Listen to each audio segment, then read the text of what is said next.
Disputes between neighbors are nothing new, and sometimes they involve a dog. And that's the case in the St. James addition in Norman.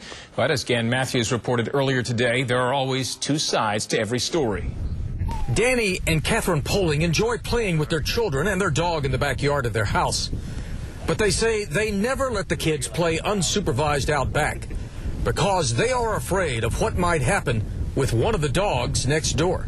We're afraid to let our kids out in the backyard because we have a 1-year-old. Slats and wood fences have enough gap, they can stick their hand in there. That dog bites it. Catherine Poling remembers when she and her daughter delivered some mail to their neighbor. She says the owner had the dog by the collar when he opened the door. And as we went to give it to him, the dog lunged forward and I had a sweatshirt on and it got my pocket. And it ripped a hole in the pocket. And some other homeowners remember when the dog got out and chased after a jogger. My wife and I were in the garage kind of straightening up, and she happened to glance out, and she goes, "Oh, my God, that guy just got attacked by a dog." And we looked down the street, and the gentleman was still on the ground. The dog's owner says after prayerful consideration, he doesn't want to talk on camera. But he says he has resolved the issue with the jogger. He says his dog has never gotten out and attacked any member of the Poling family.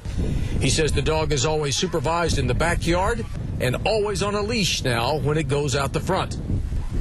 Danny Poling says he doubts his neighbor is doing everything he said he would. I heard the dogs barking, and I went out, and both of them were in the backyard. Nobody was back there for 15 minutes unattended. This situation could possibly have been diffused earlier had the incidents with the dog been reported to the police.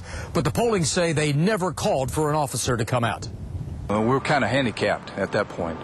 Basically, we rely in situations like this very much on the public's cooperation and their willingness to assist, tell us their side of the story. For now, the hope here is that good fences make good neighbors. In Norman, Gan Matthews, News 9. And the dog's owner also tells News 9 he has hired a behavioral consultant to work with his dog.